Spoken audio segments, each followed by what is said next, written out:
అయ్యా మీరెవరు? నీ పేరు, మరి ఎక్కడ వెళ్తున్నావు? మీ తండ్రి పేరు, మీ తల్లి పేరు, మనం ఎక్కడికి పోతాను నాకు చెప్తాను. చెప్పాలా? నాతో ఎక్కిరియాలి. కలహ బుక్కమూకమని కమలబౌడు నాకు విధించనను ఎన్ని నాళ్ళ నుండి కటిక భూపాసములు నేటితో గడపవలసే కడుపు నిండిన జగడముల్ కలిగియునికి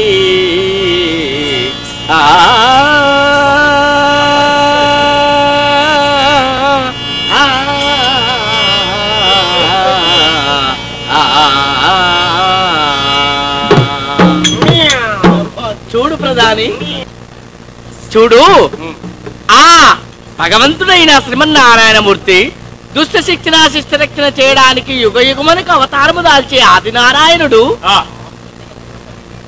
నరులకేమో అన్నంబు, రాక్షసులకేమో రక్తంబు, దేవతలకేమో అమృతంబు. ఎల్లవేళలా ఎక్కడ కలహమ్ము కలుగుతాదో, ఎక్కడ జగడమ్ము కలుగుతుందో అక్కడ నా భుజన నిడుతుందయ్యా. నీవు అయ్యా ఇప్పుడు ఎక్కడికి పోతున్నావని? నేను ఒకనాటి సమయమున యమధర్మరాజుకు నాకు ఒక షరతు పడ్డదయ్యా. ఏం షరతు అది? ఏమి షరతు అంటే, సావిత్రిదేవి సత్యవంతురాలు, గుణవంతురాలు, పరమాపతివత లక్షణము కల్లది అని నేనన్నాను. ఎంత సత్యవంతురాలైనా గాని ఆమెను తనను చేసుకున్న భర్తను అసత్యవా తన కంఠమును ఉత్తరించి కైలాసగిరికి ఈ యమధర్మరాజు తన కాలపాశము చేత యమపురికి తీసుకొని వస్తానని ఆయన అన్నాడు. అంత సత్యవంతురాలు ఉన్న తర్వాత నువ్వు తీసుకురాలేవని నేనన్నా. అప్పుడు మా ఇద్దరికి కలహము కలిగాది కాబట్టి ఇప్పుడు నేను వెళ్ళి అశ్వాపతి మహారాజు ఆ సత్యవంతునికే ఇస్తానని తాను నిశ్చయించుకున్నాడు. ఇప్పటిక్కడికి వెళ్ళి అతనికి ఇవ్వకూడదు. ఏ కాప్తం అంటే 1 సంవత్సరము తర్వాత ఆయన ఆయుష్ పోతుందని చెప్పితే ఏమి జరుగుతుందో అప్పుడు చూసుకుంటే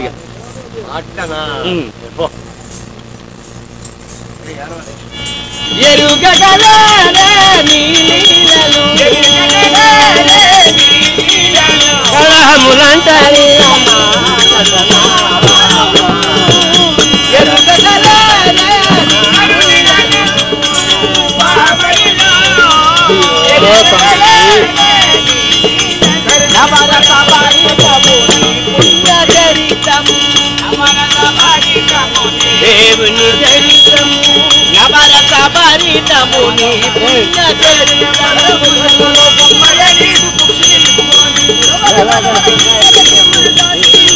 ప్రధాని అయ్యా, ఎవరెక్కడ నేనిక్కడ, నీ మనసు ఎక్కడ? ఎవరు మీరు? ప్రధాని ఎవరు మీరు? ఎవరు మీరు? ఇటు చూడు. సరే, ఎవరు మీరు? ఎక్కడికి పోతున్నావు నువ్వు?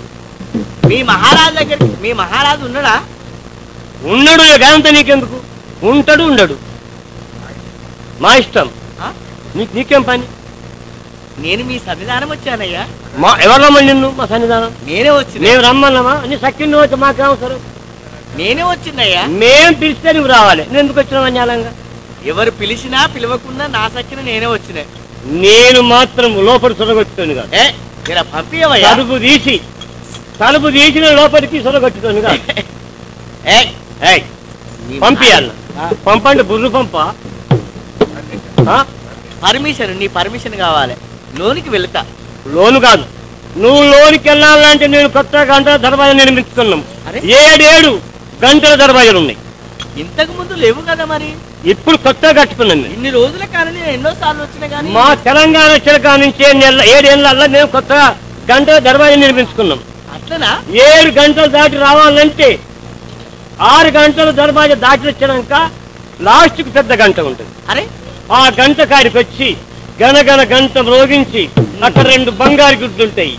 అవి కండ్లకు అద్దుకొని కొబ్బరికాయ కొట్టి ఊది బస్తీలు గాడిచి కుంకుమ చల్లి నువ్వు గనగన గంట మ్రోగించి నీకు అందకుంటే కుర్చేసుకొని అందుకొని తరకాయ అనుకుంటా. మరి ఒకవేళ ఏం చేయకుండా పోతాం ఎట్లా? నీకు అపశకరం వస్తుంది. ఎట్లా? నీకేమో నాని కలుగుతుంది. ఏమి అని?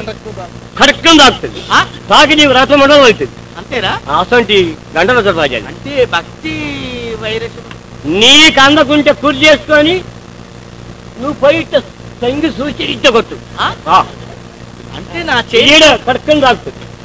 ఒకవేళ నేను మొక్కకుంటా వెళితే అది ఏడబడి ఉంటుంది గంట గనగన మ్రోగాలే. అంతేనా? ఒక్క దెబ్బకే.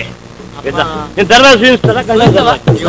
అయ్యా ఇన్ని రోజులు నేను ఎన్నో సార్లు వచ్చాను గాని ఈ కొత్త దర్బాయిలు అయితే నాకు తెలియదు. అప్పుడు నేను కట్టలే. నీకు దండం పెడతా, జర నాకు చూపించమని. మేము అప్పుడు కట్టలేదు, నువ్వు చూడలే.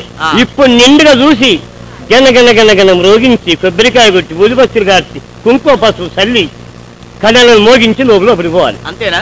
మరి అది ఎక్కడున్నా చూపిస్తూ పాచారా? నేను చూపిస్తారా? ఆ గంటల దర్వాజా కావాలా నీకు? కావాలా? దర్వాజా అదిగో ఇదే దర్వాజా. చూడు గంట చూడు. నారాయణ నారాయణ. ఏమాయన పెట్టోడా? మీరు ఆగు చెప్పినావురా? వరే అరే మీరు ఆగు చెప్పినావా? నేను చెప్పాను.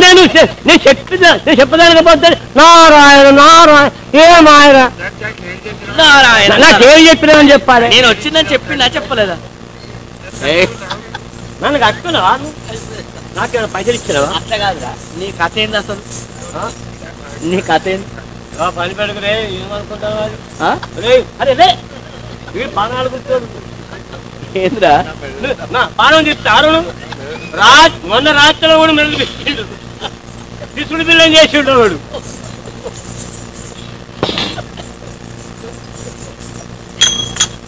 అయ్యా ఏమిరా మన సన్నిధానము ఎవరు వచ్చిండ వేస్తాను? ఎవరు వారు? ఆయన గింత గుంత నక్కున్నట్టున్నారు.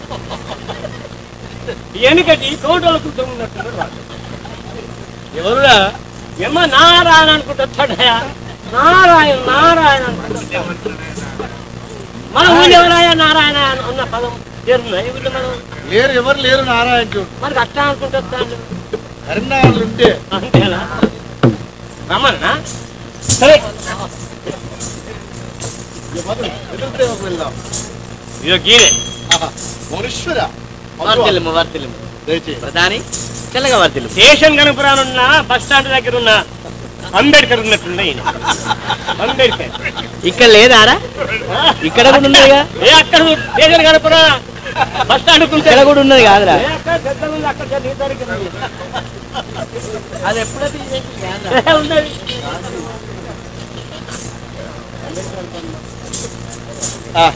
కూర్చోండి స్వామి.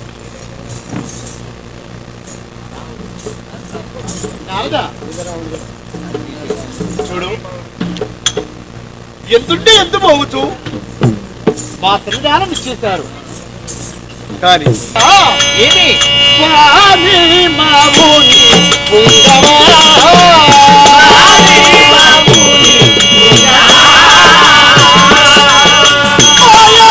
నీవు ప్రేమాదాయాచి భక్తిరే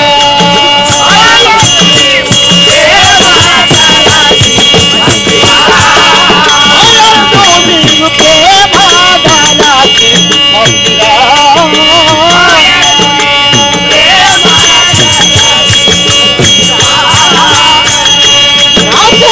ఫలము మంచిది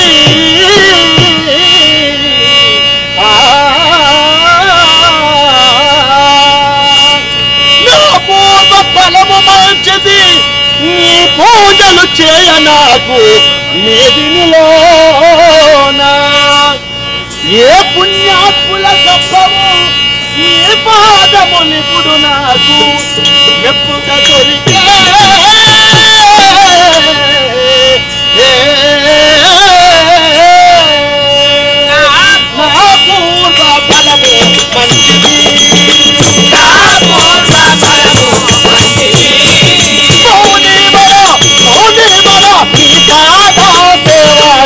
కలిగేను నీ పాద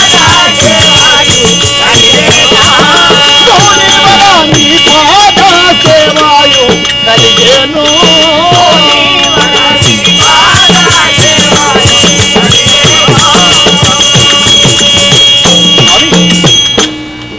నా పూర్వ పొలంపు చేత మీరు మా పట్టణం విచ్చేశారు. అవునవును, కానీ మీరు వచ్చిన కారణార్థం ఎటువంటిదో సావధానంగా మాకు వివరించినా మేము విని తరించేవారు.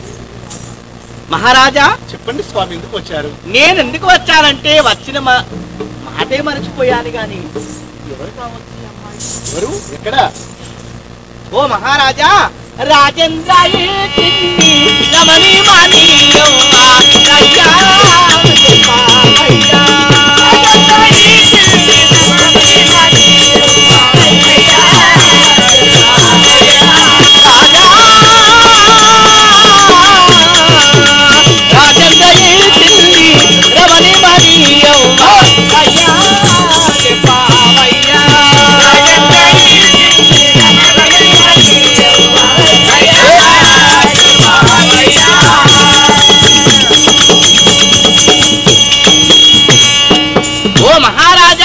రమణి అందచందములోన అపురూప సౌందర్యవతి మబ్బుకు పట్టినప్పుడు మెరుపు ఏ ప్రకారంగా తలక్కుమని మెరుస్తాదో అంత చక్కని అందమ కలది ఈ అమ్మాయి. ఎవరయ్యా ఈ అమ్మాయి?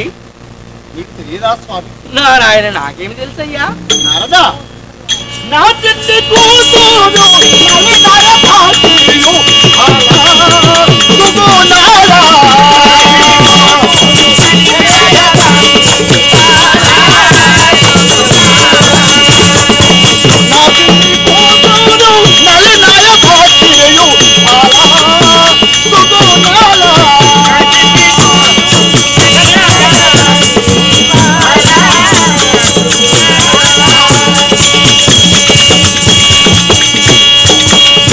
స్వామి, ఆ అమ్మాయి నా ఒక్కగానొక్క కుమార్తె. ఈ కుమార్త సావిత్రిదేవి నా బిడ్డ. అట్టులనా? ఇంత చక్కటి కన్యా ఎక్కడ పురుషుని నీవు తెచ్చినావు?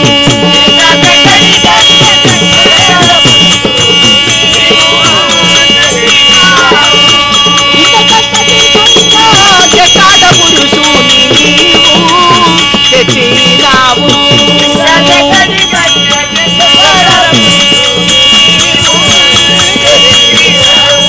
ఓ మహారాజా, ఈ అమ్మాయి ఇంత అందచందముగా ఉన్నారంటే మరి ఆ అమ్మాయికి తగ్గ వరుడు అంటే ఈ అమ్మాయి కంటే చక్కని అందకాడైతేనే ఆ అమ్మాయి మెస్తాది. అవును. మరి అతడు ఎక్కడ? ఏ పట్టణంబు నేను మహారాజునకు కుమారుడు. అతని అందము, అతని చందము, ఆయన పేరేమిటి? మరి వరుణ్ణి ఎక్కడ చూసినవయ్యా? వరుణ్ణుంటున్నావా? అవునవును స్వామి. నారదా, ఎంత చక్కటి రాజు ఎందరైనా సమ్మతించదు మనసును.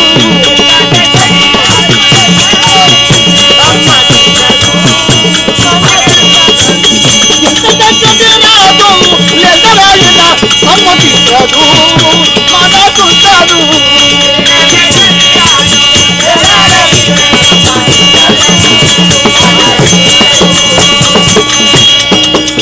స్వామి, ఎంత చక్కటి రాజాదిరాజుల కుమారులను తీసుకువచ్చిన ఎవరిని కూడా ఇష్టపడటం లేదు. అంటే ఎవరిని ఇష్టపడటం లేదా? సమ్మతించడం లేదు.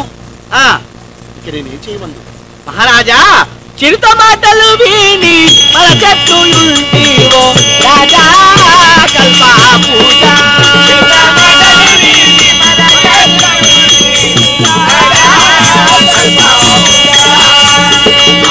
చిరుత మాటలు విని మన చెట్టు యుంటివో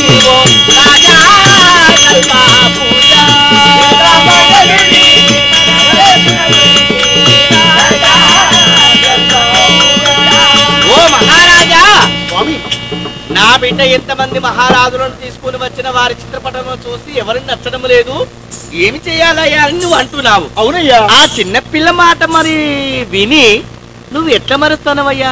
ఎందరెందరో రాజాది రాకుమారుల ఫోటోలు తీసుకువచ్చినా ఒక్కరిని మెచ్చాది. ఎవరు? ఆయన ఎవరో తెలుసా? ఎవరు చెప్పు.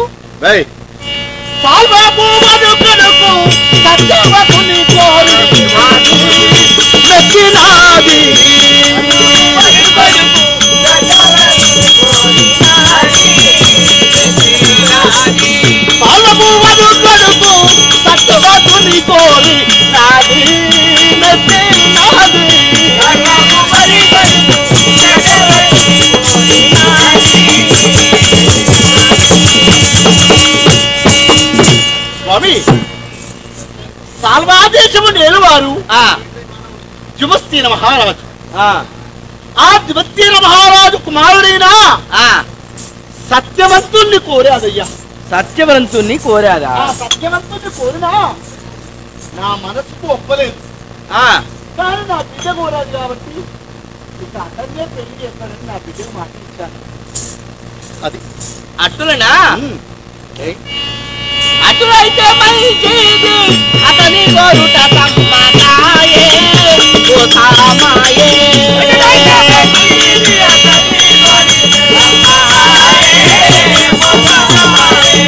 అటులైతే మంచిది అతని గోరుట సమ్మతాయే ఓ సామాయే.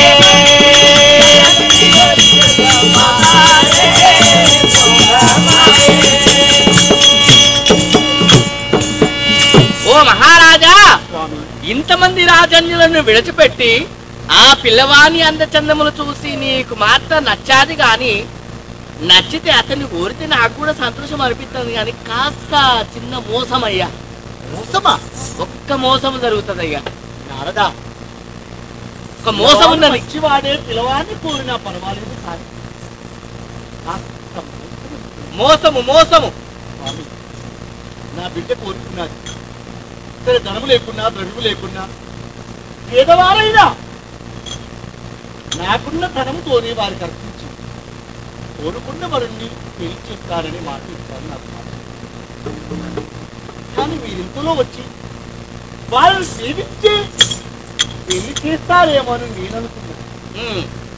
మోసమనుకున్నావు కానీ నాకు ఒక మోసం అయ్యా, ఒక మోసం. మంచి పిల్లవాడు మంచోడే, గుణవంతుడే, సత్యవంతుడే, రూపవంతుడే కానీ ఒక్క మోసం జరిగేటట్టున్నదయ్యా. మోసము మోసము.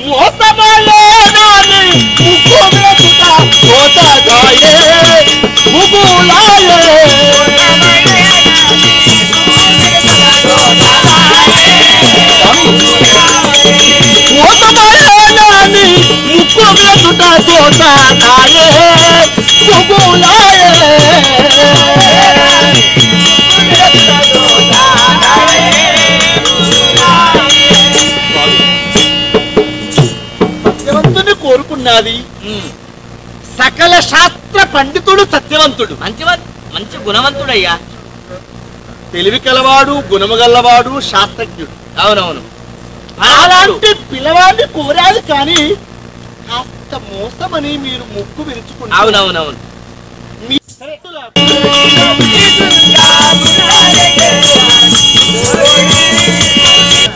చూడయ్యా, మోసం అంటే అతని అందచందములు, అతని రూపము, బలవంతుడు, నీతి, న్యాయము, ధర్మము అన్ని తెలిసిన వాడే కానీ మోసం అంటే ఏంటో తెలుసా? నారదా, సరే పెద్దలు మీరు, మీకు తెలియదంటూ ఏమీ లేదు ప్రపంచంలో. నారాయణ నారాయణ. జరిగేదిరికే జరగబోయేది కూడా తెలుస్తామని. అవునా? ఆ మోసం అనే వివరం ఏంటో కాస్త నా పైన ప్రయోగించి మాకు వివరించి స్వామి. స్వామి, ఓ మహారాజా చెప్పండి. గుణములోనా, గరిష్టలోనా, బుద్ధిలోనా అంత మంచే కానీ పెళ్ళైన తర్వాత ఏక సంవత్సరమునకు 12 నెలల తర్వాత అతని ఆయుష్ పోయేది ఉన్నది. ఆయన చనిపోతాడయ్యా. 1 సంవత్సరమునకు ఆయన చచ్చిపోతాడు. ఇంతకు తప్ప అతని వద్ద ఏ లోపము ఉండదు, ఎలాంటి బాధ లేదు. అదే ఒక్కటే మోసము. చూడు నారదా, ధనము లేకున్నా, ద్రవ్యము లేకున్నా, ఇల్లు లేకున్నా, రాజ్యము లేకున్నా, వాడు సత్య దరిద్రములో ఉన్న పేదవాడైనా నా బిడ్డలు. నారాయణ నారాయణ. పెళ్ళైన తర్వాత 1 సంవత్సరం బ్రతికి చనిపోతారు. ఇది నిజమా? నిశ్చయము. నీకు అబద్ధమాడతానయ్యా. 1 సంవత్సరముల తర్వాత అతని ఆయుష్ గంట వరకే ఉన్నది. పెళ్ళైన తర్వాత 12 నెలలకు చనిపోతాడు. స్వామి, పరదాశి గలవాడికి నా బిడ్డ నుంచి పెళ్లి తీసుకురావు. నారాయణ నారాయణ. ధనము లేకున్నా ధనమిస్తాననుకున్నాను, రాజ్యము లేకున్నా నా రాజ్యము సగ రాజ్యం ఇస్తామనుకున్నాను. చనిపోయే వాడికి బ్రతికిస్తాను. అది ఆ చనిపోయే వారికి నా బిడ్డను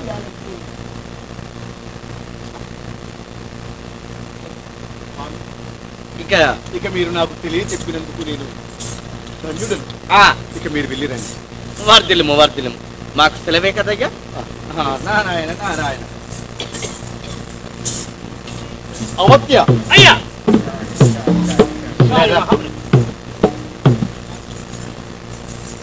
చూడు అయ్యా. లోనికి వెళ్ళి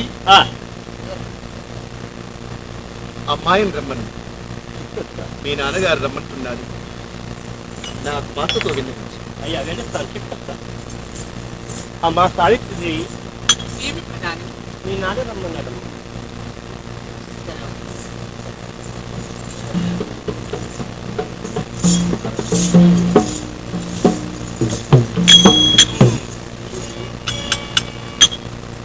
నాన్న, ఒక్కగానొక్క బిడ్డ కదా, మేము పెళ్లి చేసుకుని అత్తవారింటి తెలుసు కదా అని మా నాన్నగారు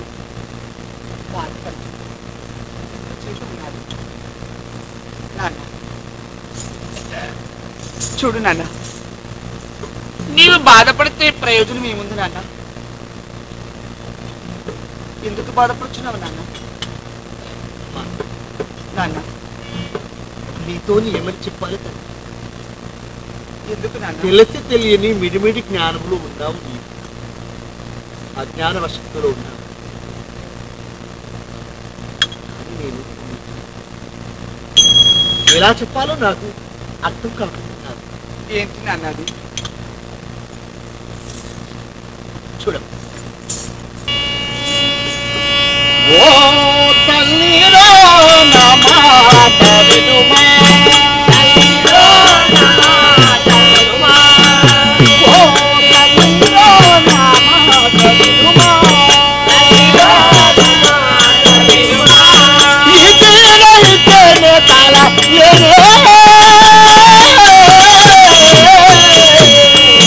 తల్లిలో నా మాట వినుమా,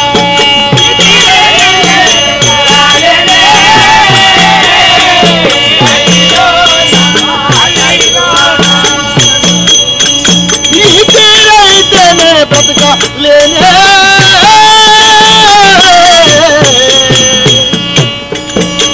ఓ తల్లిలో నా మాట వినుమా,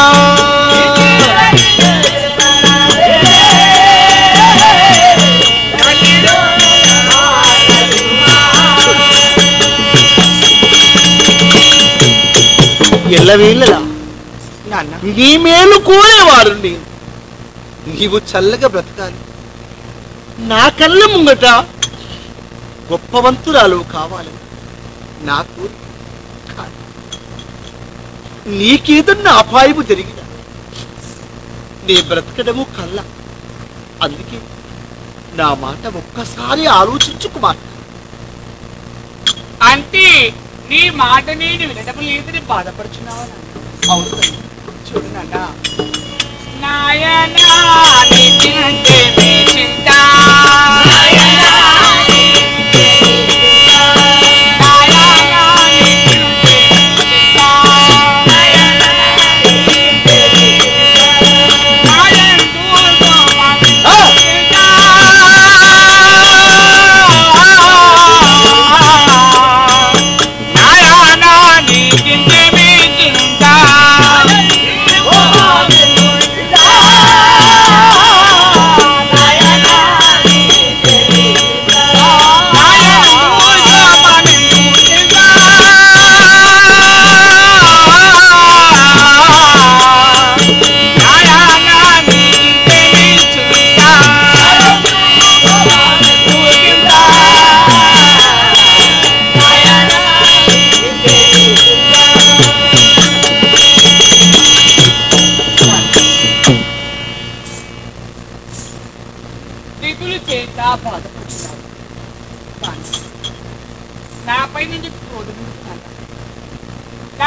వ్రాత ఎలా ఉంటే అలా జరుగుతుంది నాన్న.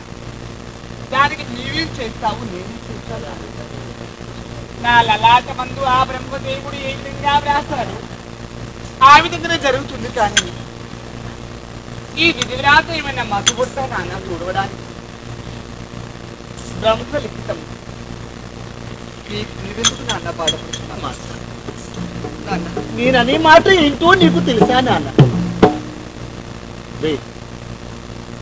చూడండి, కోరినటువంటి పురుషుడే వద్దు, కోరినటువంటి పురుషుడే వద్దు, మరి మరి దేవో మరి గలవ వద్దు,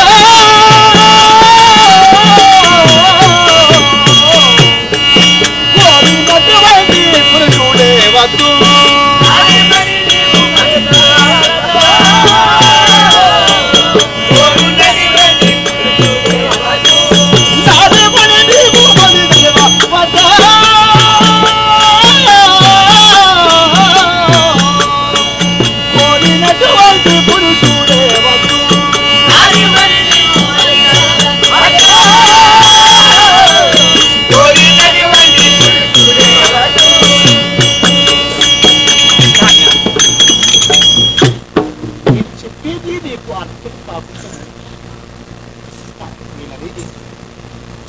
నీ మనసారా కోరుకున్నావు సత్యవంతుడు.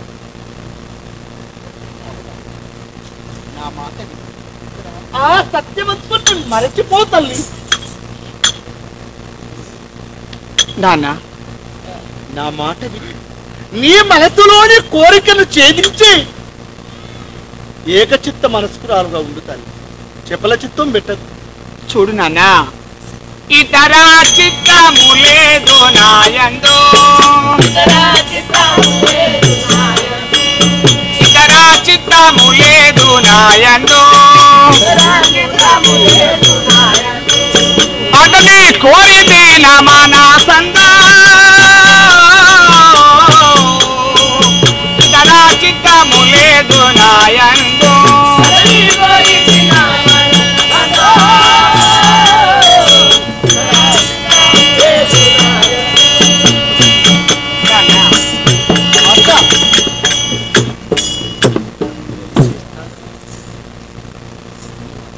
నాకు పెళ్లి చేస్తానన్నావు, అతన్ని తెస్తాను అన్నావు, ఇప్పుడేమో అతని వద్దంటున్నావు. నాకు మనసు ఒకటే ఉంది నాన్న, నా మనసు ఇస్తాను. అలా వేరే మనం చేసుకోమంటే ఇతర చిత్తాలు ఉంటాయా నాన్న? అంటే ఒకరిపైనే మనసు ఉంటుంది.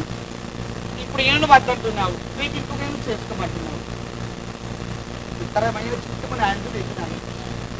నా మనసు ఒక్కటి, నేను ఆయనకు మనసిచ్చాను, ఆయన నేను పెళ్లి చేసుకుంటాను అంతే తప్ప వేరే చిత్తము లేదు నాకు, ఇతరమైన ఆలోచనలు లేదు. చూడు